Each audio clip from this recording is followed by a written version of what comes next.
Hi guys good morning. तो मु स्वागत करछि मोर कुन्नी मिनी ब्लॉग को। रातिर प्राय 4टा होइतिला आ मु किछि पूर्व रातिर भिजै रखितिली काबेली बुट ताको अल्प किछि पानी लूण दे प्रेशर रे सिजिया पई बसै देली। आ मसला पई देइतिली मु काजू चारुमगज आ किछि जीरा अदा दे पेस्ट कर देली। आ किछि पनीर को पीस पीस करी काटी देली। कढ़ई रे अल्प किछि तेल नै मु हल्का पर पनीर को फ्राई करनेली आ फ्राई हेतिबा पनीर को उषुम पानी ले पकै देली। पनीर रे किछि कलर आसे पई चीनी आ गोटा जीरा पकैथिली आ तापरे लंका गुंड पकैथिली। ग्राइंडिंग करके रखिथिबा मसला गुडी को सेथिरे देई देइथिली आ स्वाद अनुसार लूण हळदी भी देई देली।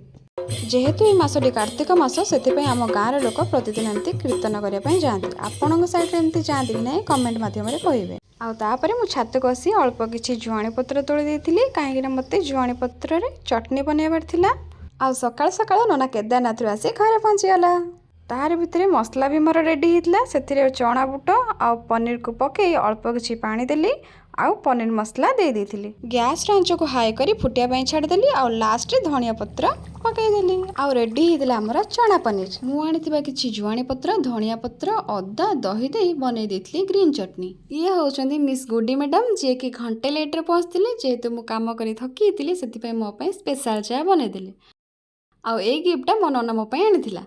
आ तापर रेडी है आम बाहर पड़लु आम पिकनिक स्पॉट। मो स्कूल बेलर सांग मैंने मिसी गोटे गेट टुगेदर बनइलु आटा आम गाँव में भी होता किंतु कौट होता मु डाउट रे थी मु जानी भी नथिली से लोकेशन कौटी। तो बहुत डाउट करी आम दी जण गलु तो तापर से भी वेट कलु से आसला आम जीवु। पार्ट 2 देखा मो आईडी को फॉलो कर दियंतु।